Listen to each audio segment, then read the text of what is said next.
Another midfielder, obviously, that we are linked to, this one is edging closer and closer. According to reports from Ryan Taylor, Mikel Merino is understood to be excited by the prospect of joining Arsenal following private discussions with Mikel Merino, in which the manager presented a detailed plan to the player about where he fits into his vision and tactical setup. So this is as good as done.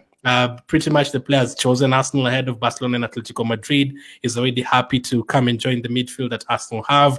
The project that we presented to him, I don't know if we've told him, listen, you're going to be part of this midfield. Are you going to be a starter? Have we promised him to be part of a starting midfield next to these two guys, Declan Rice and Odegaard? I don't know. It could be the case. Maybe you've told him, listen, we can get a good 4 years from you.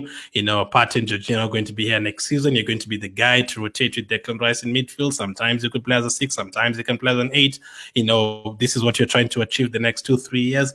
We presented that offer and he said yes. So in terms of convincing players, that is really, really good. In terms of all these players that have joined us, so even those 3 that are on screen right now, I had Odegaard saying they were so convinced easily twice on loan and permanent deal, and Declan Rice as well, convincing him to join us ahead of Man City. That is crazy. It also helps that Merino has played with Odegaard before. Maybe he wants to, revitalize that midfield partnership that they had at Real Sociedad. So this one is looking very, very likely. I think this is a good deal. We are bringing in experience. You're bringing in a player who's just won the Euros, There's a kind of adrenaline you get after winning such big competitions.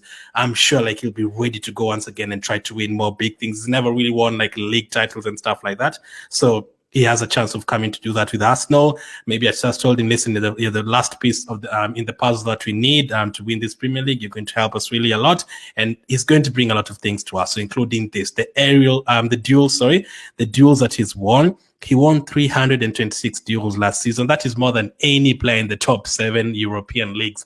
That is crazy. More than anyone in the English Premier League, more than anyone in La Liga, more than anyone in Bundesliga, more than anyone in League, more than anyone in Eredivisie. All those leagues, more than all of them, all those players. And the only player to get over 300. That is crazy. So Arteta loves duels, and he wants a player who can, bully player teams in the midfield.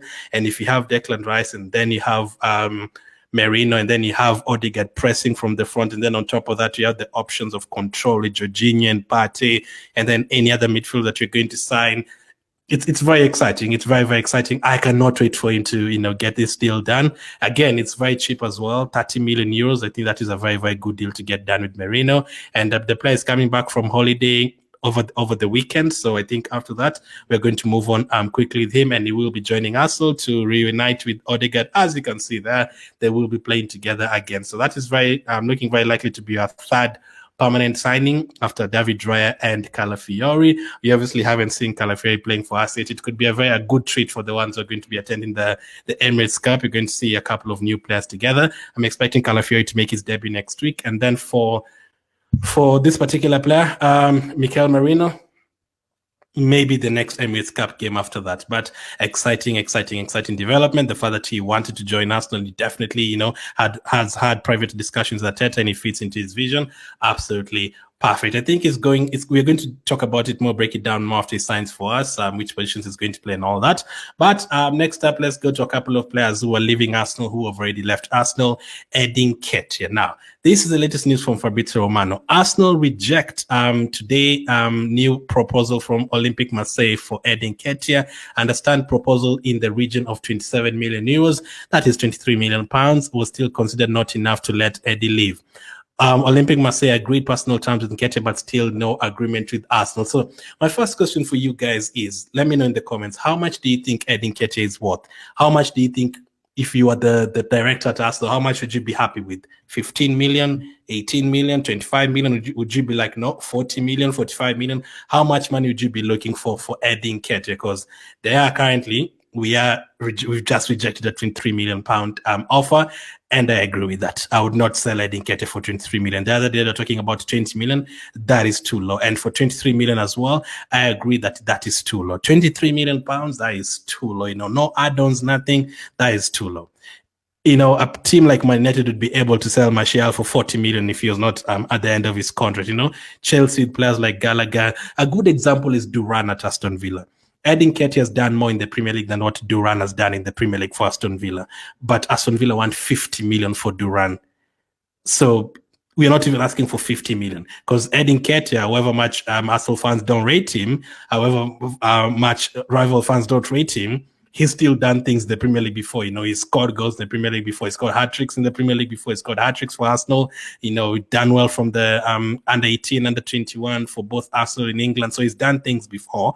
He's not the level that you want right now, but for any team taking him, he's not a 10 million pound player. He's not. So he's definitely going to come and score goals for you. I don't think he's going to go to Marseille and score 2 goals in a season. No, if he goes there and he plays 38 games out of 38, I think he easily gets 15 goals for them.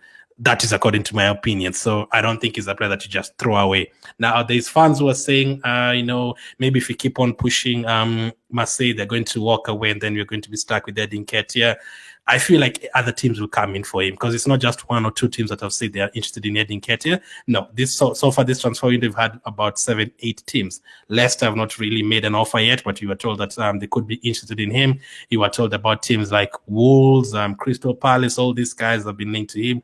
Marseille, so I'll not be wide. Marseille need a striker. It's not easy to get strikers out there. The strikers that we've looked at over the last 2 months, it is not easy to get a striker who's going to cost you, less than 30 million. Or stuff like that. So I think they will push it and try to get him. Now, you don't even have to pay us 23 million is too low. We're not even asking for 40 million. Personally, not asking for that. You don't even have to pay, whichever money that you're going to pay for us, like right away. You can give us that at 23 million pounds and then throw in maybe 10 million in add-ons for next season or something. Then I'll be like, okay, that is fine. For me, I want 30 million. So if it's 23 million plus 7 million in add-ons, that is good business. If you don't have to pay us right now, if that is the problem, the money is the issue right now, give us the 23 million right now and then 7 million in add-ons next season. And I think that is a good deal. So yeah, we are ready to do business with Marseille. We are not refusing to do business with them, but just don't throw away a player and say, okay, I didn't get to give them for 12 million. No, the thing is, again, if we sold Nketiah right now for 10 million, there's some Arsenal fans who are going to come and start saying, we never sell players for good money.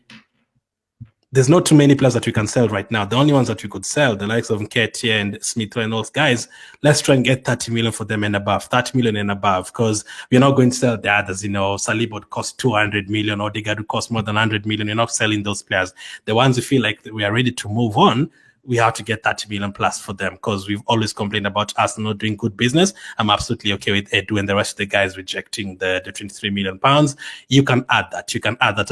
I'd like to know how much they paid for Greenwood. I'm sure it was more than that. So for me, 30 million pounds, and then we can talk from that. So Nketiah rejected a bid. Let's wait and see if they're going to make another bid.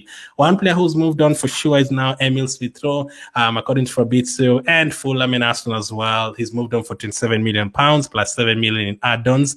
That's 34 million package. That is absolutely fine. 7 million later on. If Marseille can also add another 7 million from Nketiah, I'd be happy with that. So Smith Rowe said, listening to the project, speaking to the manager, I think it's an exciting project for me and definitely the perfect step for my career going forward. So wishing him all the best, Smith Rowe. Over the last couple of years, obviously he hasn't really featured a lot because of injuries and other players getting ahead of him. Martinelli, Declan Rice being signed in the number 8 position, Odegaard